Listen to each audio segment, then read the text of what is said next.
Welcome to Healthy Living, Healthy Planet Radio, sponsored by EarthX, the world's largest environmental experience, and also sponsored by Natural Awakenings magazine. Live your healthiest life on a healthier planet. Now here's your host, Bernice Butler. Welcome to Healthy Living, Healthy Planet Radio today. We are now nearing the end of our fourth season, and we remain just as excited as ever to continue to help you explore and understand that unbreakable relationship between your health and the health of the planet. Here we look at the hottest topics related to our environment and its sustainability and how they affect your health and wellness. Here, issues like climate change, plastic pollution, extreme weather events, and others will meet up with everyday impacts like allergies and asthma, digestive issues and gut health, cancers, lung and heart issues, and more. So listen in today's show as we talk to experts in our July series on food production, agriculture, and land use. And today we're going to focus in on food production, challenges to environment and health. And this is a very exciting area, and we're going to delve into it and look at some of the specifics as it relates to these essential processes. And joining us today are two really smart people who bring a wealth of knowledge and expertise to our discussion. Now, for most of human history, most of the world's land was wilderness, that is forests, grasslands, and shrubbery, and these dominated our landscapes. And the landscapes just rolled on and on forever with nobody on them, kind of like you see on some of the Western shows. But in the last few centuries, wild habitats have been squeezed out by turning it into agricultural land, which of course supports our food production system. Now, agriculture is indeed one of our major land uses. That is the necessary growth of our world's food sources, plants and animals, and their cultivation in order to get to our tables, nourish our bodies, and soothe our souls. Half of the world's habitable land is used for agriculture, and this leaves about 37% for forest, about 11% for shrubs and grasslands, and about 1% as freshwater coverage, and the remaining 1%, a much smaller share than many suspect, is built up urban area, which includes our cities, towns, villages, roads, and other human infrastructure. Now, the extensiveness of the agriculture use of our land has a major impact on the Earth's environment as it reduces wilderness and perhaps threatens the diversity of all living things upon the Earth, as it continues to sustain pressure for more and more production of food and meat. Just since 1960, the population has almost doubled. And food production, of course, has a significant impact on the environment and on human health at a lot of different levels. The environmental problems that arise from food production include water use and water pollution, greenhouse gas emissions, environmental contaminants and pollutants, depletion of natural resources, soil erosion, and soil degradation. And industrial agriculture tends to harm the environment through pollution of our air, of our soil, and our water. And air emissions from livestock operations make up about 14.5% of global greenhouse gas emissions. Now, conventional crop production degrades soil health and causes soil erosion. In the past, it has.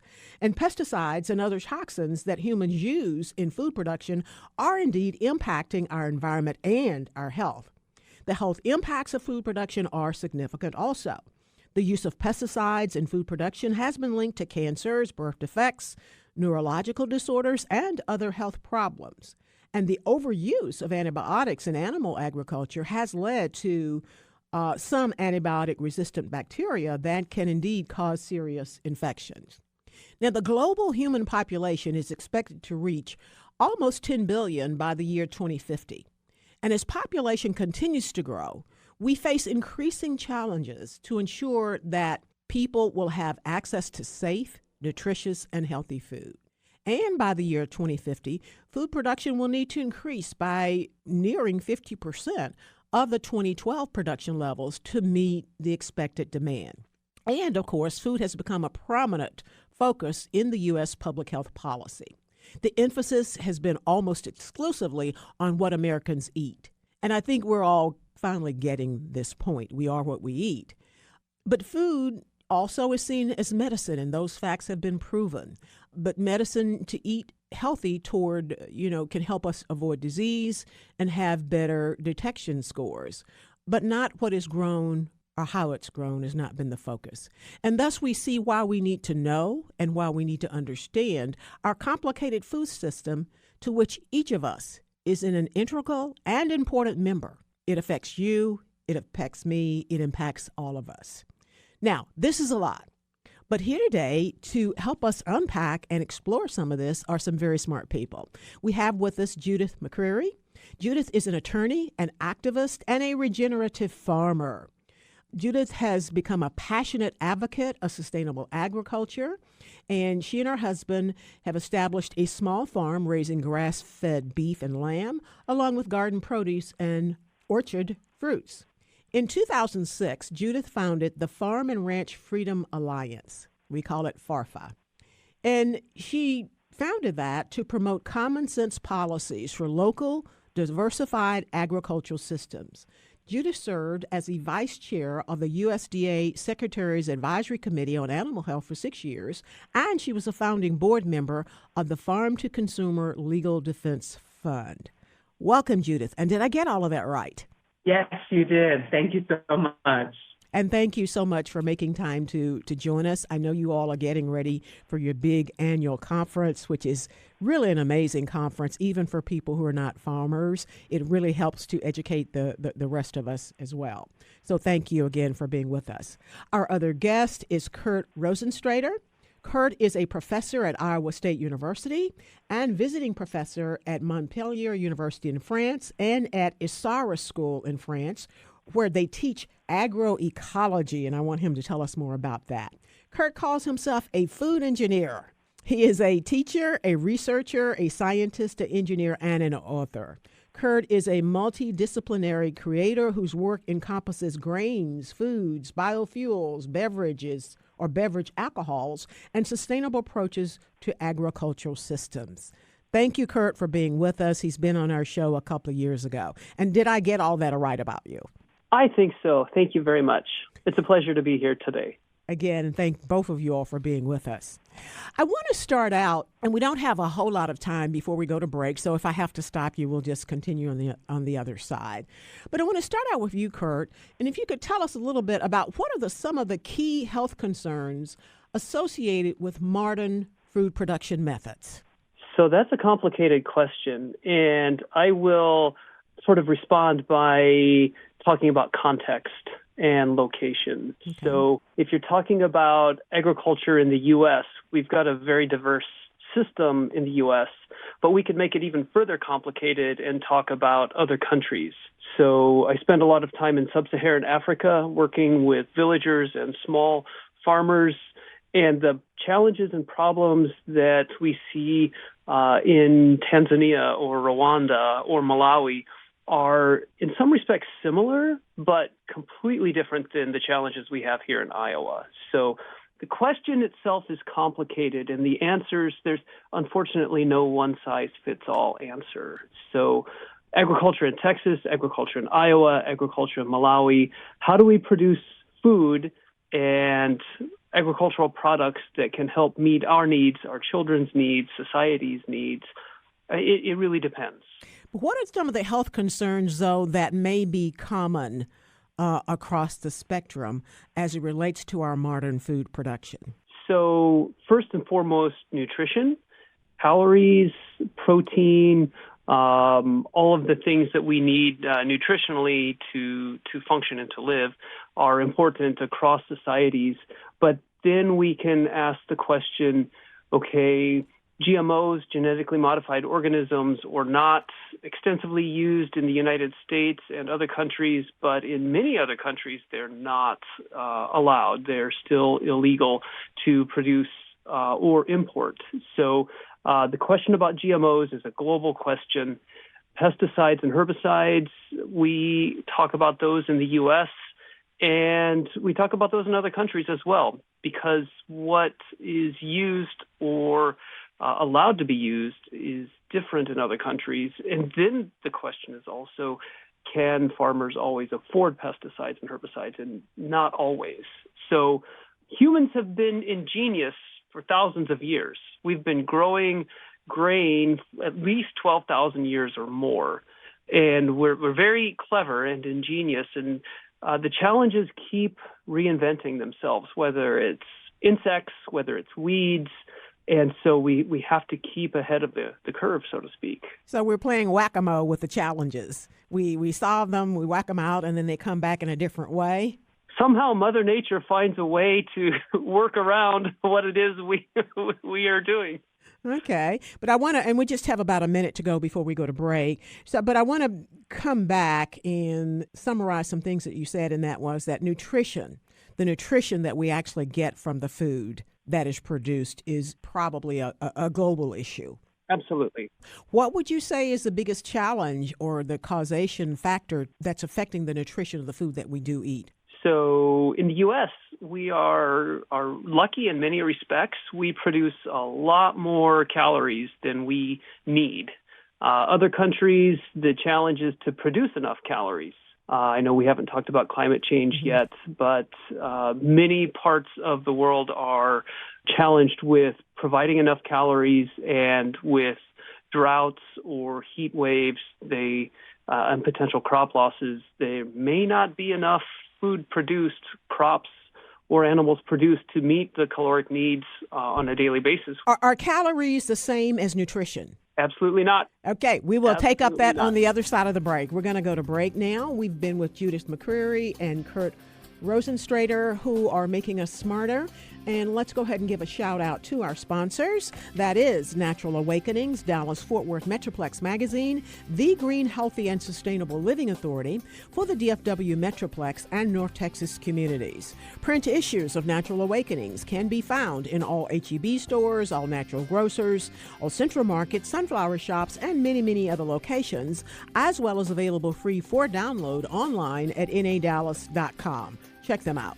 Our other sponsor is North Haven Gardens, serving the Metroplex since 1951, the most respected horticultural establishment in North Texas, offering gardening and plant education, concierge services, DIY classes, gifts, and more. Check them out at nhg.com. And our other sponsor is Lynn Dental Care, practicing dentistry for over 38 years with a holistic approach, looking at the whole body, none mercury. Specializing in periodontics, Dr. Lynn is board certified by the International Academy of Oral Medicine and Toxicology. Check them out at lindentalcare.com. Thank you, sponsors.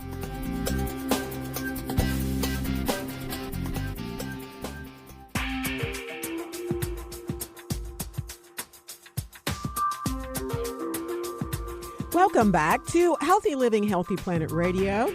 To today's show on food production, agriculture, and land use, as we focus in on the challenges to environment and health of our food production system. And we are back with Judith McGeary with FARFA and Kurt Rosentrater with the Iowa State University.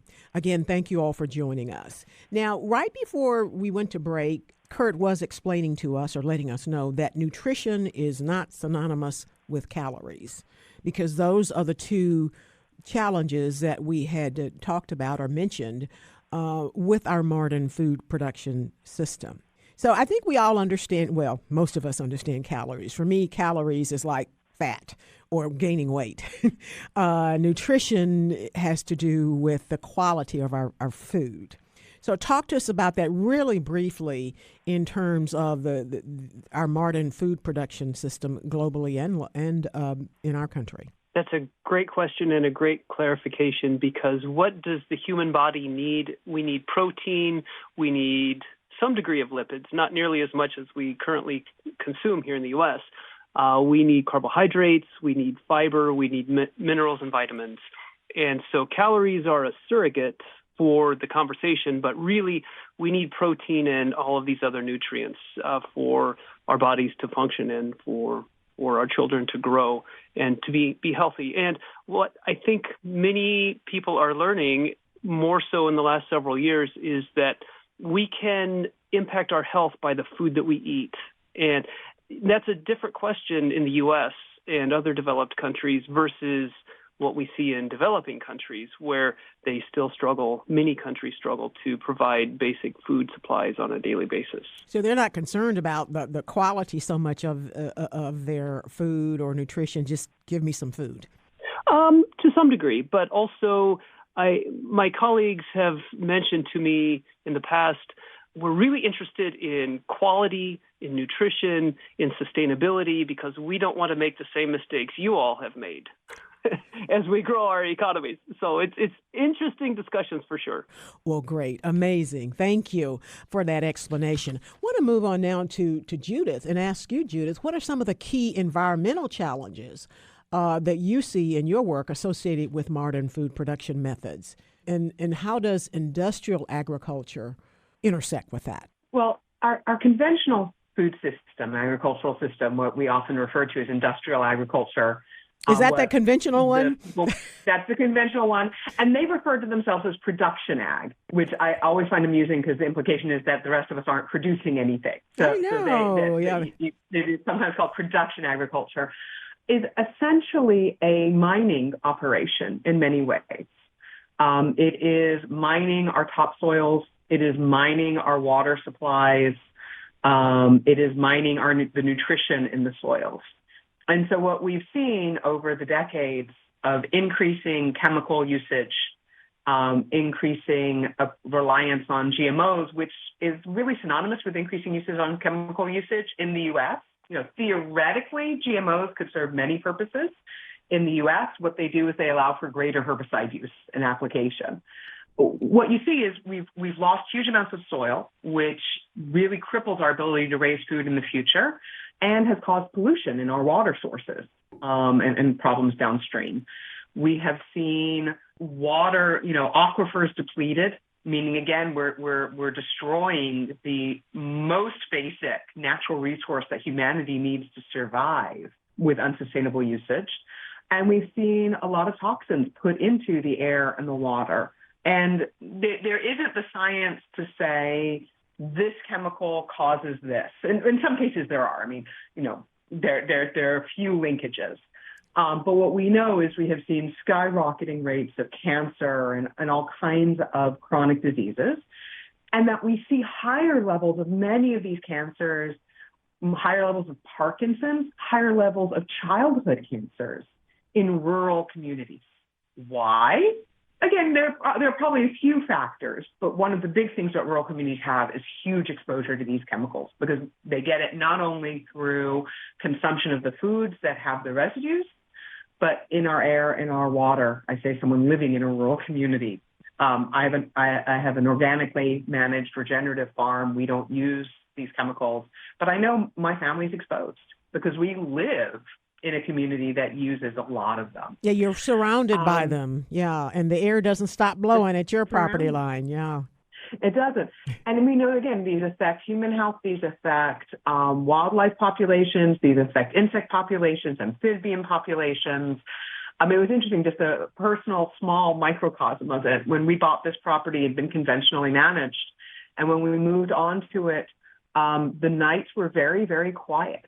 And in the years that we've run it, good heavens, it's a racket now at night because of all of the frogs and the insect life and the lizards and the birds and everything that has come back to our small acreage, relatively small acreage, from the regenerative management that we do. Indeed. And I was having a conversation with the state agriculture commissioner last week, and he did kind of advise me some of what I know, and that is farmers are kind of bought into regenerative farming, small farmers, should I say non-industrial farmers? Is that a correct way to say it, Julia? You can go. Yeah, are bought into regenerative farming, and as he mentioned, they've been doing it all alone. It's kind of that necessity that is the mother of things that we see there.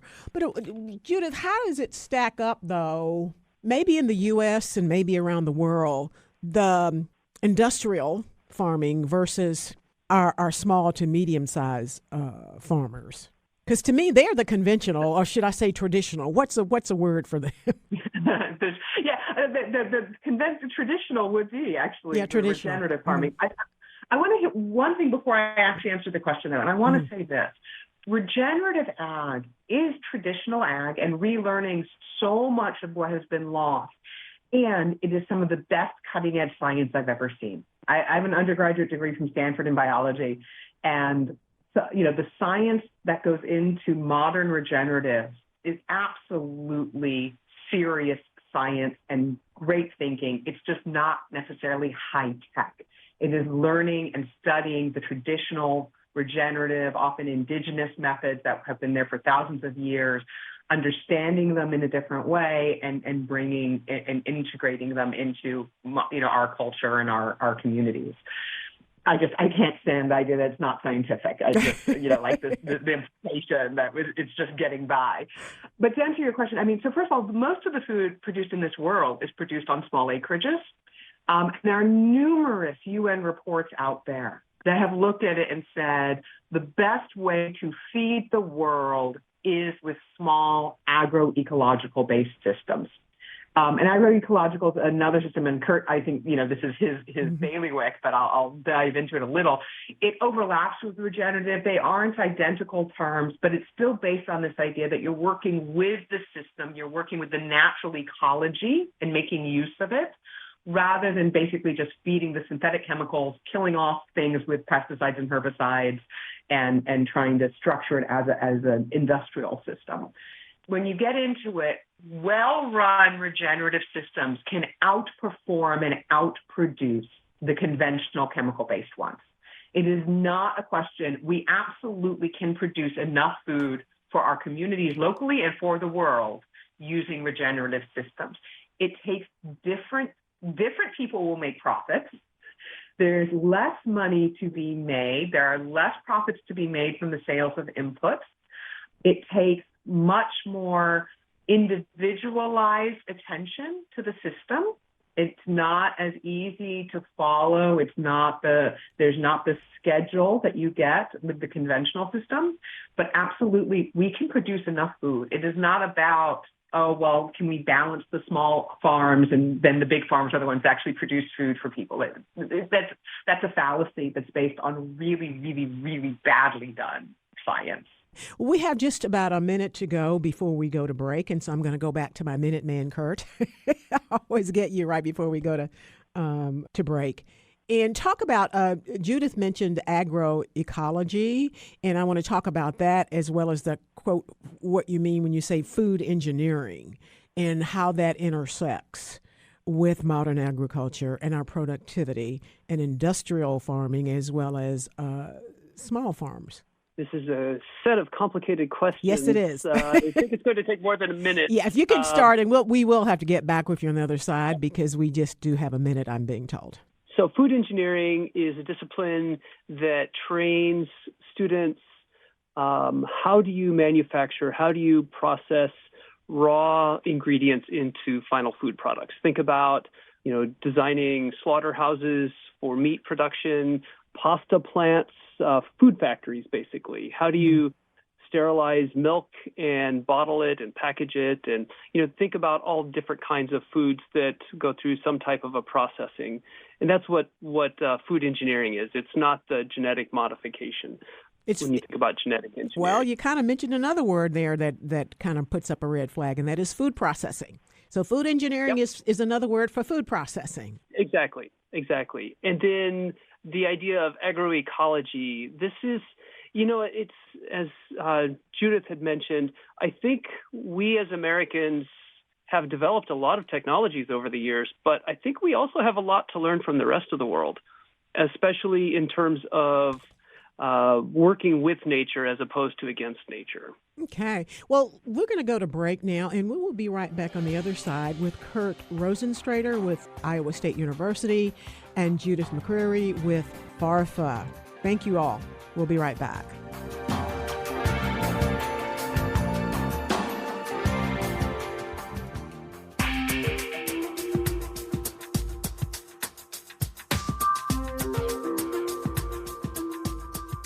Welcome back to Healthy Living, Healthy Planet Radio.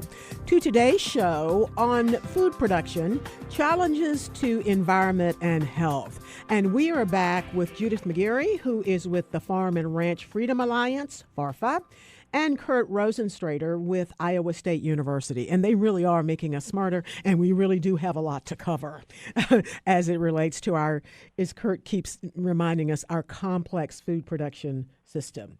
So I want to go back to Judith. And you mentioned earlier as we were talking about GMOs. So I want to kind of talk about some of the risk or intersections with GMOs and other things that are kind of put into our food system and how regenerative agriculture is indeed can and does make a real difference. So I want to start by saying that almost all of the technologies that we talk about, including genetic engineering, have a theoretical possibility to do positive things. Like there isn't somehow this could never be good. Mm-hmm. But let's be clear about how all of these new technological approaches are driven in our country. I'll talk specifically about, the United States. Mm-hmm. And that is, it is a for-profit focus from a handful of large companies who already have an immense amount of control over the system. And so they fund the research. Most of the research at the academic universities is funded by these same companies who stand to profit, not only using GMOs as the example, not only from the patented seeds of these genetically engineered crops, but also from overwhelmingly the chemicals that they are used in connection with. And so, I've had people tell me, say, well, you can't say all genetic engineering is that. I'm like, you're right. Give me specific examples and we can look at each specific example. But overwhelmingly, what GMOs have done is play into a system where what we have is immense amounts of consolidation and monocultures.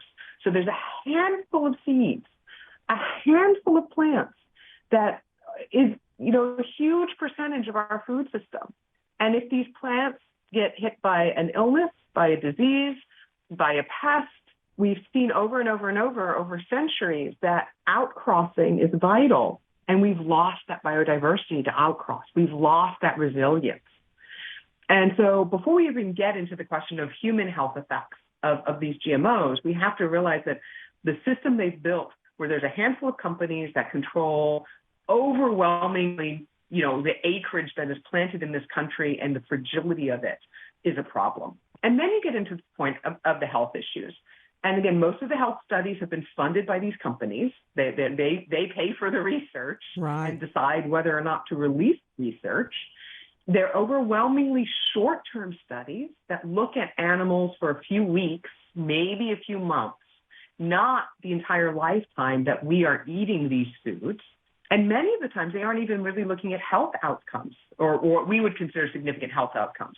So as a contrast, one of my previous board members, Howard Leager, did a great study on the effect of feeding GMO feed to pigs and found effects, numerous different effects, but was criticized by industry because he didn't just look at their weight gain. Because, geez, if the animals are gaining weight, well, that's all that matters in industrial production agriculture. Well, I think most people would be like, I think I might be a little worried about other health issues besides whether I put on enough weight in short enough time. That's not how we measure health for humans. Indeed. But that is literally one of the health outcomes that they were looking at and that they criticized him for not looking at.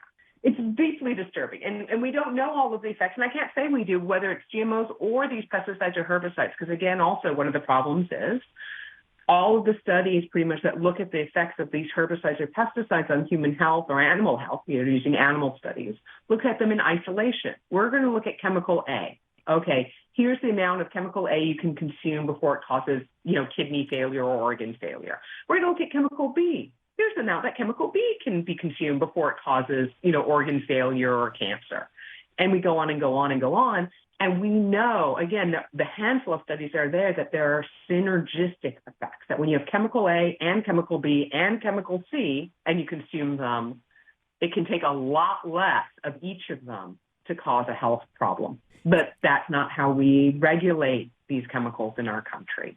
Indeed. We've had a number of folks from environmental health organizations and a number of environmental health doctors and specialists, and they have been ringing that bell. I heard the other week, I think it was week before last, something about biomagnification, that talks about how when the plant gets degraded or something happens to the plant, then it goes on up the food chain such that by the time it gets to us, its impact is really magnified. We've had a number of environmental health scientists, researchers, and physicians tell us about what you just mentioned too, the add-on when a number of things are taken in combination within a human body and how that can affect too. So that is real life. That it is attempted to isolate it is not real life. But anyway, I wanted to go back to something you said too earlier, and that was mining. Tell us a little bit more about mining and what you mean there, and why should people care about that and be conscious of it? So when we think about mining, we think about taking things out that are not being replaced.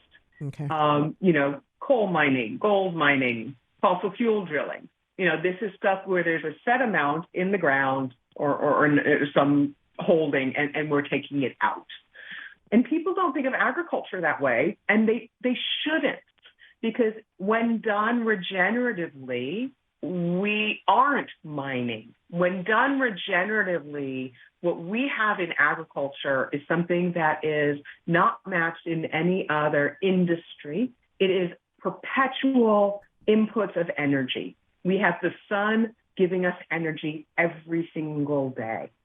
And then we have these immense, wonderful energy transformation plants, literally plants, as well as the microorganisms in the soil. We have living things that do this amazing work in taking that energy that comes from the sun and creating products with it.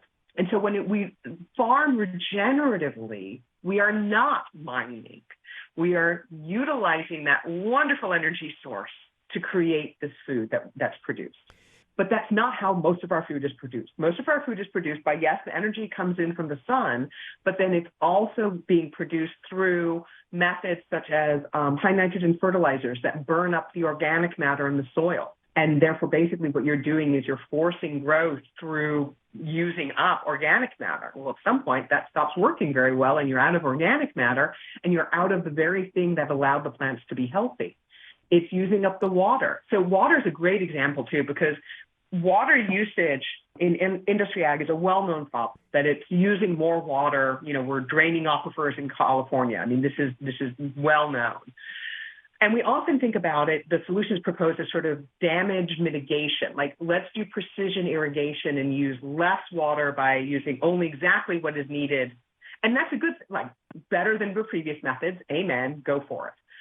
But when you look at it regeneratively, if we build organic matter in the soil, we can capture rainwater at an amazing rate. And so instead of simply reducing the damage that we're doing from pumping the aquifers, farming regeneratively flips the whole thing on its head, captures rainwater, holds it in the soil, improves aquifer recharge, and actually is the reverse of mining. Is helping the water get back into the aquifers. So we have this very, very. I came into this thinking that organic agriculture 20 years ago, I came into it thinking it was about reducing the amount of damage that industry ag was doing. And the truth is, and why I fell in love with it, is it's not about reducing damage.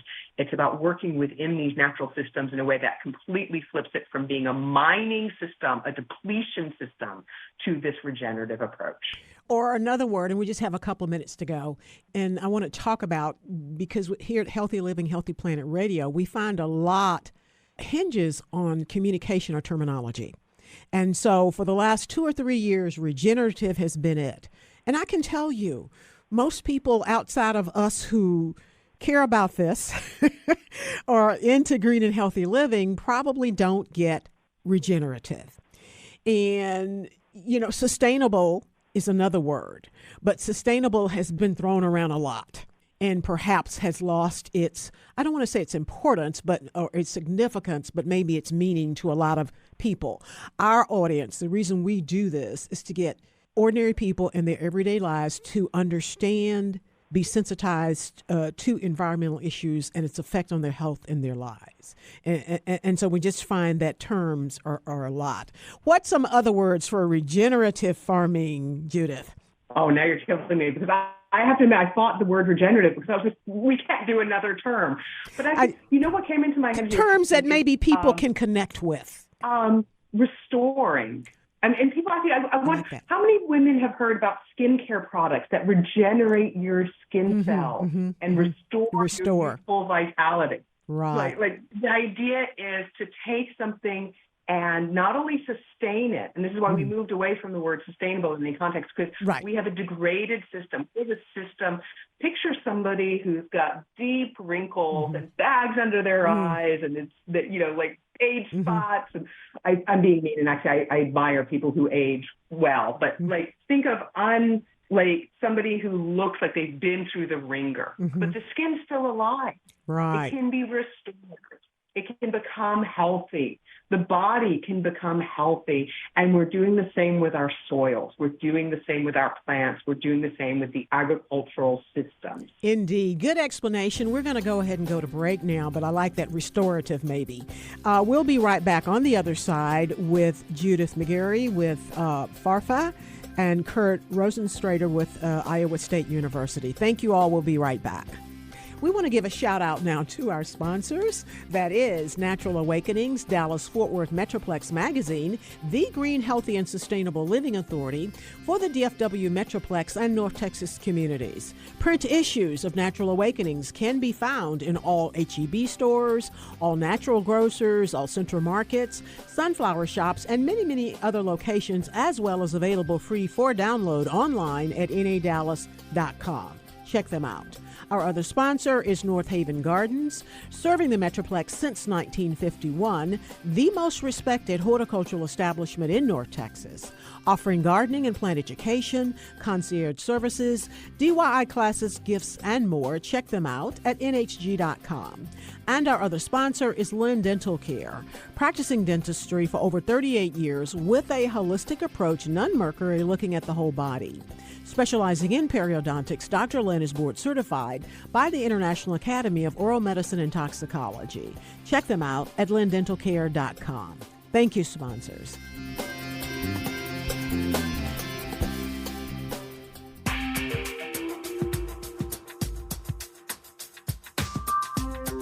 Welcome back to Healthy Living, Healthy Planet Radio.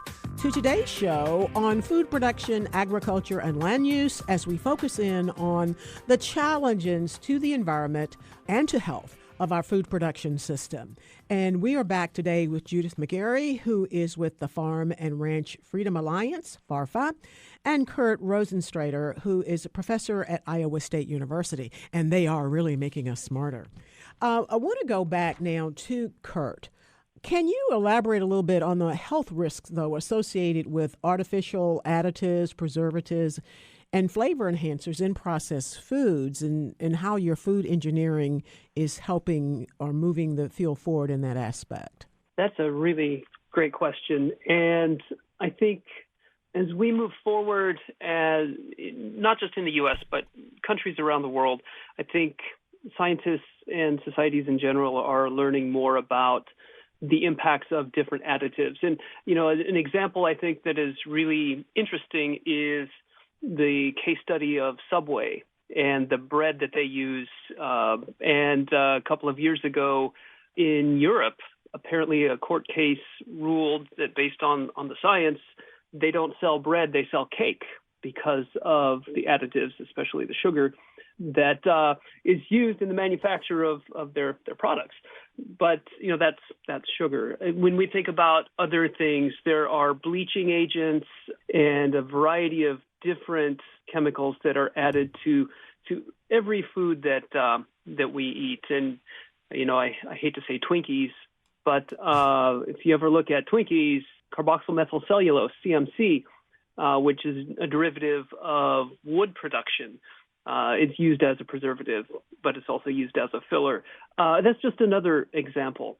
I think that the science is really starting to dig into the impacts of these different additives. And there are a variety of reasons why additives are used in different foods. But I think the movement now is to the food industry in general to replace these artificially produced types of additives with natural. And, food coloring is an item at the moment that is really getting a lot of attention, moving to natural pigments instead of synthetic pigments, for example. And then there are also the unintentional additives. And what do I mean by that? Something that's really come to my radar screen this year are different types of PFAS chemicals. I didn't really think much about it until recently.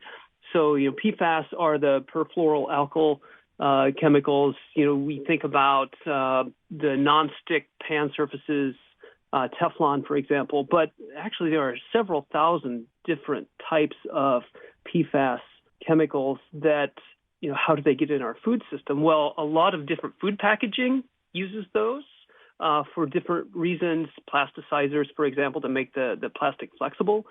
But then there's also the contamination of groundwater, and the material does not decompose, although there are some new technologies where I think there are some things on the horizon that will help break down some of those. But what we're finding is PFAS chemicals are infused through the entire food supply chain in animals, in plants, and it's definitely regional concentrations. But if you look at a map of the U.S. in terms of groundwater contamination, it's prevalent everywhere in the U.S. So that's what I'm really concerned about at the moment, are PFAS, in addition to the other additives that we use in our food system. So how do we move away from that into something more regenerative? That's going to be a challenge. Indeed. And really briefly, before we, I want to talk about livestock before we go, though. But what is the effect of GMOs, genetically modified organisms? What is the effect of the GMOs on human health and potential long-term effects? Oh, gosh, that is a really controversial topic. And from what I have read, I know there are hundreds of studies that have looked at different animal models and the impact on the health and the well-being of different animals. And what I think jumps to my mind, it's not necessarily the GMO grain itself, but rather the other chemicals that are used. If you look at what's happened in Europe and many other countries where Roundup, for example, has been banned, not because of the GMO itself, but rather the impact of the herbicide on human health and animal health. And there's been some studies that have been done in recent years that have looked at, with the advent of GMOs over the last few decades, what has that done in terms of herbicide use and types of herbicides that are being used. And yes, Roundup has been used extensively, and unfortunately, Mother Nature always finds a way. And so we see plants that are now resisting the active chemical, and so now we have to change the chemicals that we use. And in the balance, it looks like our chemical use is not declining, but actually increasing. So it looks like, and I want to put a fine point here. Basically, you're saying it's maybe not so much the GMOs, or maybe it is, but I clearly hear you saying, though, that the GMOs give rise to use of other more harmful chemicals, pesticides and herbicides. And I think Judith mentioned that earlier. Yeah, that's what I am seeing in the literature as well. You said it's not so much the GMOs, but what the chemicals you have to use to facilitate them and all of that. And you see many countries are banning different types of chemicals. One of the latest is the neonicotinoid classification of chemicals. And those are associated with, I guess in recent years, there's been a lot of flurry about their impact on the bee population, for example. But they're a broad spectrum pesticide that impacts humans as well as. What are they used? Why are they used? What do they get rid of? Or what's the purpose of using those? So The interesting thing about pesticides that we use in the U.S. and other countries, there's a certain shelf life for those chemicals in terms of their viability to effectively decrease a specific insect population. Okay, so they're used to, basically it's an insecticide type of usage. But insects evolve and develop resistance, and so there's always something new on the horizon in terms of whether it's insecticides or herbicides, because weeds and insects, they evolve and they develop resistance. And it may take a decade or a couple of decades, but eventually, the Roundup isn't always as effective. It's not, indeed. And I hate to cut you off, Kurt, but I want to just get one more point, because we do need to get to Julia to talk about livestock. But it appears as though, and I've heard both you mention as well as Julia, that in other countries, a lot of known chemicals and additives that are known to be harmful are not used, but they're still used here. And I find that very interesting, because we've always been told that we've got some of the best protective systems and things like that. But it really does appear that with agriculture and produce, it's no longer that way. So maybe when I go to the grocery, I need to look for the produce from Chile and other places. Anyway, I want to go to Julia there now, though, to talk about the environmental impacts of livestock. How does livestock farming, intensively or otherwise, contribute to environmental impacts or mitigate? And we only have a couple of minutes left, Julia. Talk to us about livestock, as we haven't talked about it much at all today. So this is another great example of where we can go from literally one extreme to the other. Industrial agriculture, with its confined animal feeding operations, or CAFOs, people often call them factory farms, can cause an immense amount of damage, polluting our water supply, really being inhumane to animals, releasing huge amounts of greenhouse gases. I mean, this is an incredibly damaging system, as much of it is done. And then you can do sort of reduction in damage, and then you flip into regenerative, where livestock. So here's the great thing. If you are talking to someone about regenerative agriculture, one of the fundamental principles is animals have to be part of it, because there's no such thing as an ecosystem that doesn't have animals. There is no vegan ecosystem in this world. And what you find is when you manage the animals in a way that mimics natural ecosystem processes, we can actually get, so one measurement, a farmer that we had keynote our conference a couple of years ago, Will Harris, have scientists do a life cycle analysis of his beef, and he had carbon negative beef.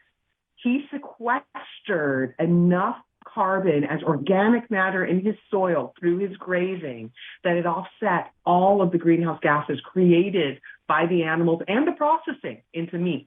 It was positive impact on the environment from a climate change perspective. And, I could take half an hour and explain the positive impacts on the water cycle, on the nutrient value of the food.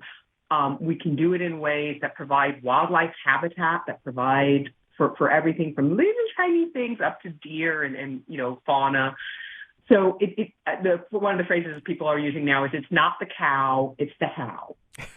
I like that. And how you raise that cow. I like that. I'll have to look at that as we talk on next week's show, because we're going to delve in next week to the economics of it all, which you guys have touched upon, because that seems to drive a lot of things. But I hear you saying too, Julia, basically it's going back to the traditional way that it was done. It's the healthy way. It's the productive way. You all have made us much smarter. And as always, there's never enough time for complicated but certainly eye-opening conversations like this. We have been today with Judith McGeary, who is with the Farm and Ranch Freedom Alliance Association, FARFA, and they're having their annual conference coming up in a few months at Texas University in San Marcos. And we have been with Kurt Rosentrater, who is a professor at Iowa State University and a food engineer. Thank you all so much for making time to join us. You have made us smarter. And thank you, listeners, for listening in today to Healthy Living, Healthy Planet Radio. The conversation starts here, but our goal is for it to continue in our home, in your social circles, your workplaces, at the water cooler, and in the grocery checkout line, so that we can all work together to realize that healthy living is simply not possible without a healthy planet. Our culture is the result of 1 trillion tiny acts taken by billions of people every day like yourselves. And each of those tiny acts can seem insignificant, but all of them add up, one way or the other, to the change that we each live through.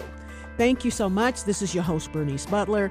Please join us again next week for more on food production, agriculture, and land use. And listen to any of our past shows on podcast wherever you get yours. Thank you.